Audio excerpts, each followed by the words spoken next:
Καλησπέρα σας. Είμαι πάρα πολύ χαρούμενη που βρίσκομαι εδώ σε αυτή την τόσο ενδιαφέρουσα και πάρα πολύ σημαντική εκδήλωση.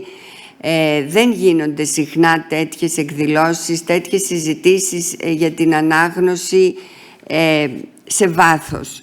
Ευχαριστώ πάρα πολύ την Άβα Χαλκιαδάκη και το Διαβάζοντας Μεγαλώνω που με κάλεσε για την πρόσκληση και μου έδωσε την ευκαιρία να γνωρίσω και το έργο των δύο συνομιλητών μου και το μανιφέστο της Λιουμπλιάνα, το οποίο δεν γνώριζα, και πραγματικά μου άνοιξαν νέους ορίζοντες. Είμαι πάρα πολύ χαρούμενη γι' αυτό.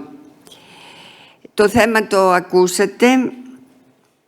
Η πρόσφατη πανελλαδική έρευνα του Οργανισμού Συλλογικής Διαχείρισης Έργων του Λόγου για την ανάγνωση των παιδιών έδειξε ότι στην ηλικία 6 με 7 ετών μόνο το 6,7% των παιδιών δεν διαβάζει κανένα βιβλίο.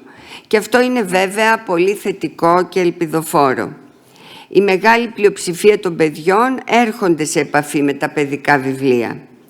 Και ενώ θα περίμενε κανείς, αφού γίνεται μια καλή αρχή, η σχέση με την ανάγνωση να εντείνεται καθώς τα παιδιά μεγαλώνουν, συμβαίνει ακριβώς το αντίθετο. Στην ηλικία 8 με 10 ετών το ποσοστό όσων δεν διαβάζουν καθόλου αυξάνεται σε 7,3% και στην ηλικία των 11 με 12 ετών αυξάνεται ακόμη περισσότερο σε 10,5%. Χαρακτηριστικό είναι επίσης ότι δεν έχουμε καθόλου έρευνες για την ανάγνωση των εφήβων. Όσες φορές προσπαθήσαμε να βρούμε χρηματοδότηση για τέτοια έρευνα, αποτύχαμε. Η ίδια πρόσφατη έρευνα δείχνει ότι τα μεγαλύτερης ηλικίας παιδιά, 11-12 ετών, φαίνεται να κάνουν πιο συχνά ιδιαίτερα μαθήματα στο σπίτι, δεν διαβάζουν τόσο για διασκέδαση όπως οι μικρότερες ηλικίες, ενώ εκτίθενται περισσότερο σε οθόνες. Αυτό σημαίνει ότι καθώς μεγαλώνουν, η ανάγνωση για προσωπική ευχαρίστηση μειώνεται, οι οικογένειες επενδύουν περισσότερο στην τυπική εκπαίδευση, ενώ αυξάνεται η σχέση των παιδιών με τα μίντια και το διαδίκτυο. Η διαπίστωση αυτή είναι πολύ επίμονη και διαχρονική, ακόμα και πριν το διαδίκτυο να πάρει τέτοιες διαστάσεις. Η πρώτη έρευνα αναγνωστικής συμπεριφοράς παιδιών και εφήβων που έγινε στην Ελλάδα από το Εθνικό Κέντρο Βιβλίου το μακρινό 1996 στο νομό Εύρου είχε δείξει ότι από όσους μαθητές δεν είχαν διαβάσει κανένα βιβλίο σε ένα χρόνο, το 11,68% ήταν στο δημοτικό, το 31,98% στο γυμνάσιο και το 56,35% στο λύκειο. Δηλαδή το ποσοστό της μη ανάγνωσης αυξάνεται καθώς μεγαλώνουν τα παιδιά. Άλλη έρευνα στους χρήστες 18 δημοτικών βιβλιοθηκών της Θεσσαλονίκης με βάση τα αρχεία των βιβλιοθηκών το 2011-12 έδειξε ότι οι περισσότεροι δανεισμοί γίνονται στις ηλικίες 7 με 10 ετών και φθήνουν καθώς μεγαλώνει η ηλικία των χρηστών. Ανέφερα μόνον ελληνικές έρευνες, αλλά το πρόβλημα δεν είναι προφανώς μόνον ελληνικό. Μάλιστα είναι πολύ σοβαρό, διότι η καλλιέργεια σύνθετων αναγνωστικών δεξιοτήτων, αυτό για το οποίο μας μίλησε ο Άντριαν, η καλλιέργεια δηλαδή του κριτικού γραμματισμού, έτσι, οι σύνθετες αναγνωστικές δεξιότητες είναι αυτό που λέμε με άλλον όρο κριτικός γραμματισμός. Χρειάζεται οπωσδήποτε συνεχή προσπάθεια, η οποία δεν μπορεί να διακόπτεται στην κρίσιμη ηλικία της εφηβείας, όταν προετοιμάζεται ακριβώς η ενηλικίωση του νέου, η πολιτική του συνειδητοποίηση και η ορίμασή του ως πολίτης. Ακριβώς δηλαδή στην ηλικία που ο έφηβος είναι περισσότερο ανήσυχος, που αναζητά απαντήσεις, που αναζητά τη θέση του στην κοινωνία και την αυτογνωσία, δεν καταφεύγει στο διάβασμα για να βοηθηθεί. Μολονότι πιστεύω ότι από την πρώιμη παιδική ηλικία μπορούν να καλλιεργηθούν σύνθετες αναγνωστικές πρακτικές, είναι στην εφηβεία που μπορεί να αναπτυχθεί η μεταγνωστική συνειδητοποίηση σχετικά με το τι διαβάζω, πώς διαβάζω, γιατί διαβάζω και πώς με επηρεάζει η ανάγνωση στις ιδέες μου, στις αποφάσεις μου, στη θέση μου μέσα στην κοινωνία. Ο κριτικός γραμματισμός, ο οποίος καλλιεργείται με σύνθετες αναγνωστικές πρακτικές όπως η ανάγνωση μεγάλων κειμένων, η εμβάθυνση σε αυτό που διαβάζουμε, η αυτοσυγκέντρωση, οι διακειμενικές συνδέσεις, η κριτική σκέψη, η ανακάλυψη νέων ιδεών, είναι βασική προϋπόθεση για μια δημοκρατική κοινωνία. Δημοκρατία χωρίς κριτικούς πολίτες δεν υπάρχει. Έχει σημασία επομένως πρώτον να κατανοήσουμε τις αιτίες για την αδύναμη σχέση των εφήβων με την ανάγνωση και δεύτερον να αναζητήσουμε τις βασικές αρχές που θα πρέπει να διέπουν τις πολιτικές φιλαναγνωσίες για αυτή την ηλικία. Ένας βασικός παράγοντας που παράγει αίτια είναι βέβαια η εκπαίδευση. Θα προσπαθήσω να είμαι όσο το δυνατόν πιο συνοπτική εδώ, γιατί πολλά θα μπορούσε να πει κανείς. Η ανάγνωση στην εκπαίδευση, τουλάχιστον στην Ελλάδα, είναι μόνον υποχρεωτική και σκοπεύει στην απομνημόνευση. Δεν έχει κανέναν προσωπικό και ανακαλυπτικό για τον ίδιο τον έφηβο χαρακτήρα. Κυριαρχία του ενός σχολικού εγχειριδίου για κάθε μάθημα σημαίνει ότι η γνώση είναι δεδομένη και πρέπει να τη μάθουμε, όχι να την ανακαλύψουμε μέσα από σύνθετες αναγνωστικές πρακτικές σύγκρισης κειμένων, έρευνας, κριτικής αποτίμησης των κειμένων. Τα παιδιά δεν έχουν την ευκαιρία να συνειδητοποιήσουν την ουσιαστική σχέση της ανάγνωσης με την ανακάλυψη της γνώσης. Θεωρούν την ανάγνωση μηχανική διαδικασία μετάδοσης γνώσεων. Τούτο ενισχύεται από το γεγονός ότι δεν έχουν καμιά θέση στην εκπαίδευσή μας τα βιβλία γνώσεων, μολονότι πολλές έρευνες έχουν δείξει ότι για πολλά παιδιά τα βιβλία γνώσεων είναι εκείνα που μπορούν να τους τραβήξουν το ενδιαφέρον για την ανάγνωση, περισσότερο από τη λογοτεχνία.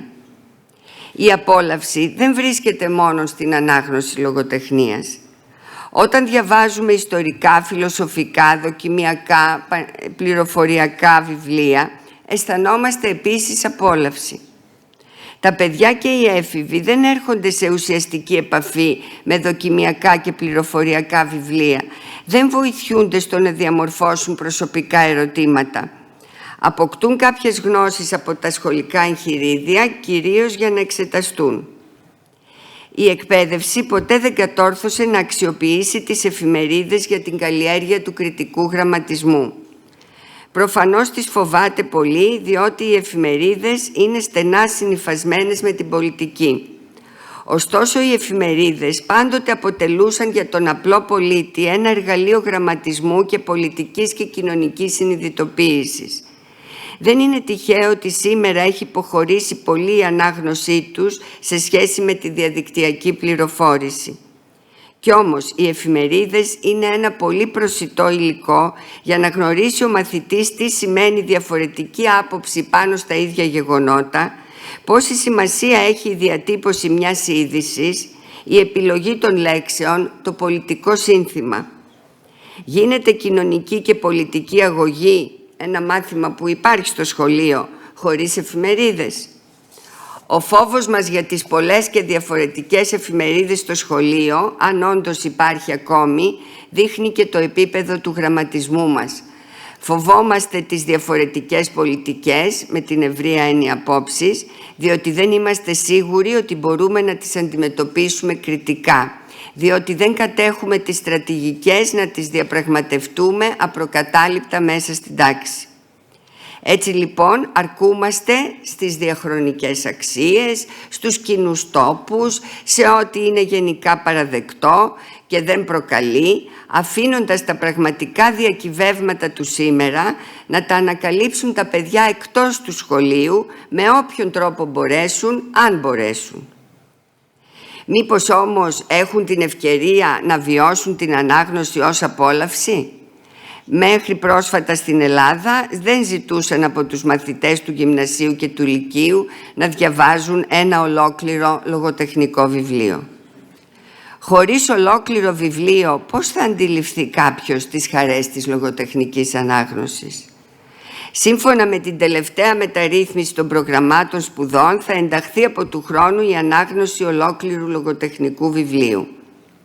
Είναι ένα θετικό βήμα, αλλά μένει να δούμε εάν θα γίνει με όρους μαθήματος και αν θα αποτελεί πραγματικό μοχλό φιλαναγνωσίας.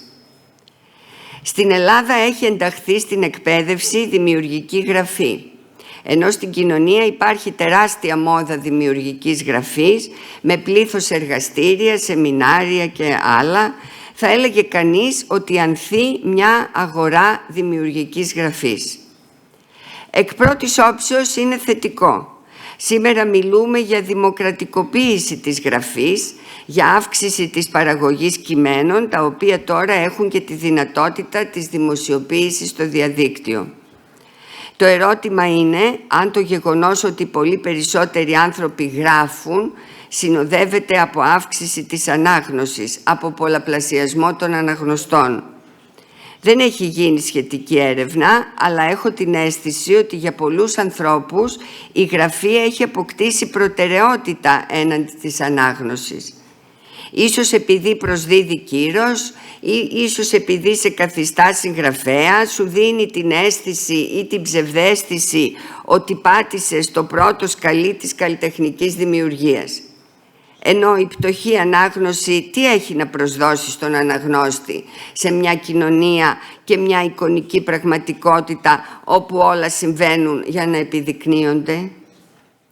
Το κυριότερο πρόβλημα της εκπαίδευσης, το οποίο συμπυκνώνει όσα υπόθηκαν παραπάνω, είναι η απουσία αναγνωστικών κοινοτήτων. Οι έφηβοι έχουν μεγάλη ανάγκη να ανήκουν σε κοινότητες και το σχολείο αποτυγχάνει να τους δώσει την αίσθηση της κοινότητας. Παρόλο που στην Ελλάδα έχουμε μεγάλη άνθηση των λεσχών ανάγνωσης ενηλίκων, ελάχιστες λέσχες υπάρχουν για εφήβους. Οπότε το διαδίκτυο και οι virtual κοινότητες είναι το καταφύγιο των νέων για να ικανοποιήσουν την ανάγκη του ανήκειν. Υπάρχουν χιλιάδες διαδικτυακές κοινότητες και μάλιστα αρκετές έχουν ως συνεκτικό τους στοιχείο την ανάγνωση. Μιλάμε για Bookstagram, Booktube κτλ. Όμως αυτές έχουν τους δικούς τους κανόνες και είναι αμφίβολο εάν πριμοδοτούνται σύνθετες αναγνωστικές πρακτικές και σε βάθος συζήτηση των κειμένων. Η ανάγνωση στο διαδίκτυο είναι ένα πεδίο το οποίο τώρα ερευνάται. Οι έφηβοι διαβάζουν πολύ στο διαδίκτυο, αλλά πώς διαβάζουν? Αποσπασματικά, επιφανειακά, γρήγορα? Όλα αυτά δεν ευνοούν φυσικά τον κριτικό γραμματισμό. Στην Ελλάδα όλα τα προγράμματα φιλαναγνωσίας από την αργή του ΕΚΕΒΗ μέχρι σήμερα, όσα ακόμα υπάρχουν, απευθύνονται στις ηλικίες του δημοτικού σχολείου. Πιστεύω και φαίνεται από τις έρευνες ότι έχουν φέρει αποτέλεσμα και αυτό φαίνεται από την αγορά του παιδικού βιβλίου και από την τελευταία έρευνα για την ανάγνωση των παιδιών που ανέφερα στην αρχή. Ποτέ δεν υπήρξε όμως ένα πρόγραμμα φιλαναγνωσίας για μεγαλύτερα παιδιά. Δεν αναρωτήθηκαν ποτέ σοβαρά οι επίσημοι φορείς πώς μπορεί να προωθηθεί η φιλαναγνωσία στους εφήβους και τι είδους προγράμματα θα ήταν κατάλληλα για αυτούς. Τι συμβαίνει όταν τα παιδιά πάβουν να νιώθουν πια παιδιά και αισθάνονται ότι τα παιδικά βιβλία δεν είναι πια για αυτά? Πώς θα νιώσουν και θα δείξουν και στους γύρω τους μέσω της ανάγνωσης ότι μεγάλωσαν, ότι πλησιάζουν τον κόσμο των ενηλίκων? Ποιος θα τους καθοδηγήσει, ποιος θα σκύψει πάνω τους για να τους προτείνει αναγνώσματα λογοτεχνικά ή μη λογοτεχνικά? Κανείς δεν ενδιαφέρεται για τα ουσιαστικά αυτά ερωτήματα. Αντίθετα, όλοι απαιτούν από τους εφήβους να μελετούν τα μαθήματά τους, να παίρνουν καλούς βαθμούς και να περάσουν στο πανεπιστήμιο. Εκεί νομίζω χάνουμε το παιχνίδι. Τι πιο φυσικό για τους εφήβους να αναζητήσουν τη διασκέδασή τους, την πληροφορία, την κοινωνικοποίηση στο διαδίκτυο, στα ηλεκτρονικά παιχνίδια και στα social media. Και τι προτείνουμε στους έφηβους να διαβάσουν? Εδώ και καιρό έχει αναπτυχθεί το λογοτεχνικό είδος που ονομάζεται εφηβική λογοτεχνία ή λογοτεχνία για νέους ενηλίκους. Δεν είναι εδώ η στιγμή να το αναλύσω, αλλά διακρίνω δύο προβλήματα σε σχέση με αυτό το είδος. Το πρώτο έχει να κάνει με την ελλειπή μελέτη του είδους από τους ειδικούς. Αυτοί που ασχολούνται με τη λογοτεχνία των ενηλίκων αγνοούν παντελώς τη σύγχρονη λογοτεχνική παραγωγή για εφήβους. Ενώ από εκείνους που ασχολούνται με την παιδική λογοτεχνία ελάχιστοι το περιλαμβάνουν στις μελέτες τους. Το αποτέλεσμα είναι να μην διδάσκεται σε κανένα πανεπιστημιακό τμήμα και συνεπώς οι εκπαιδευτικοί όλων των βαθμίδων να μην γνωρίζουν τέτοια έργα για να προτείνουν στους μαθητές τους. Το δεύτερο πρόβλημα έχει να κάνει με τα ίδια τα έργα, τα οποία όσο και αν υπάρχουν εξαιρέσεις, στην πλειοψηφία τους διαπνέονται από πολιτική ορθότητα, διδακτισμό και γενικότερα μια εκ των άνω προσέγγιση. Δεν είναι περίεργο λοιπόν που στην Ελλάδα τα βιβλία της εφηβικής λογοτεχνίας δεν έχουν μεγάλη διάδοση, ενώ όσα είναι πιο προχωρημένα από άποψη αφηγηματική αποτυγχάνουν τελείως την αγορά. Εκεί που θέλω να καταλήξω είναι ότι βεβαίως θα πρέπει να γνωρίζουμε και να προωθούμε την εφηβική λογοτεχνία στους εφήβους. Αλλά θα πρέπει να έχουμε πάντα στο νου μας ότι ο έφηβος είναι ένας ενήλικας υποδιαμόρφωση και αυτό που θέλει είναι να συμμετάσχει στον κόσμο των ενηλίκων.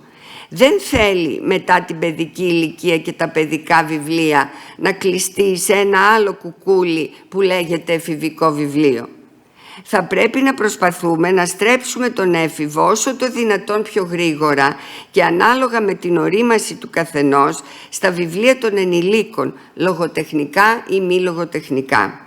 Αν το πετύχουμε αυτό, θα έχουμε κάνει ένα μεγάλο βήμα στη διαβίου ανάγνωση.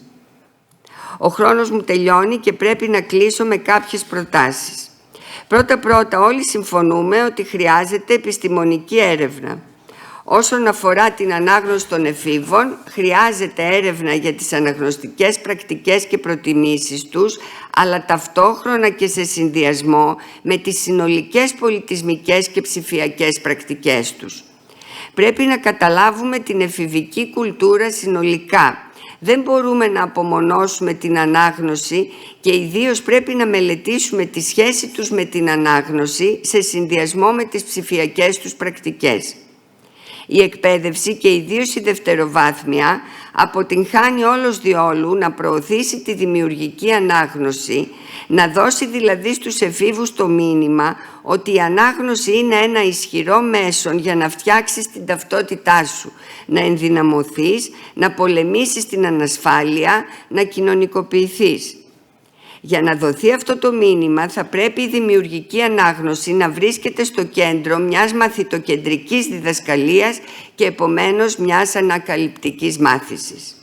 Με άλλα λόγια, χωρίς βιβλία όλων των ειδών σε όλα τα μαθήματα, χωρίς χρήση βιβλιοθηκών, χωρίς τη συμμετοχή των μαθητών σε ερευνητικά project, η αξία της ανάγνωσης αλλά και οι σύνθετες αναγνωστικές δεξιότητες απλώς δεν μπορούν να αναπτυχθούν.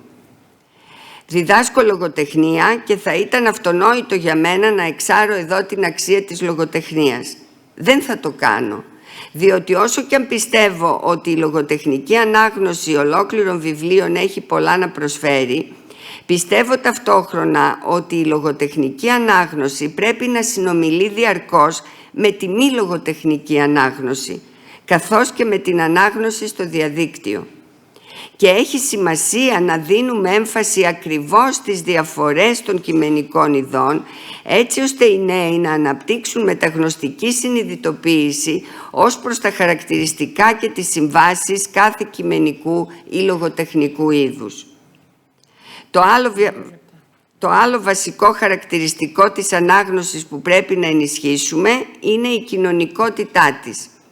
Άρα λοιπόν με όλους τους τρόπους καμπάνιες για λέσχες ανάγνωσης στην εφηβική ηλικία, κάτι το οποίο δεν είναι ούτε τόσο απλό και κοστίζει και αρκετά χρήματα, γιατί χρειάζεται και αρκετούς ανθρώπους να το τρέχουν και να δημιουργούν δίκτυα λεσχών ανάγνωσης. Θα τελειώσω τονίζοντας εκείνο από το οποίο ξεκίνησα. Το παιδί που γίνεται έφηβος και ο έφηβος που γίνεται ενήλικας έχουν ανάγκη από νέα ερεθίσματα σκέψης, από εμβάθυνση στα μεγάλα θέματα της ζωής. Η λογοτεχνία δεν μπορεί από μόνη της να κάνει θαύματα, ούτε να αυτοτροφοδοτείται συνεχώς. Θα πρέπει να δημιουργήσουμε πολλές και διαφορετικές προσδοκίες από την ανάγνωση και όχι μόνον εκείνη της απόλαυσης. Θα πρέπει να βρούμε νέους τρόπους να ξανασυνδέσουμε την ανάγνωση με την κοινωνική προκοπή, μακριά από τη ρητορία και τη χρησιμοθυρία του παρελθόντος. Να αναδείξουμε την ανάγνωση σε πολυδύναμο μέσο απόλαυσης, γνώσης και κοινωνικής συμμετοχής. Το χρωστάμε σε όλα τα παιδιά, αλλά ιδίως τα παιδιά που στερούνται πολλών ευκαιριών, διότι η δημοκρατία χωρίς ίσες ευκαιρίες δεν υπάρχει. Ευχαριστώ.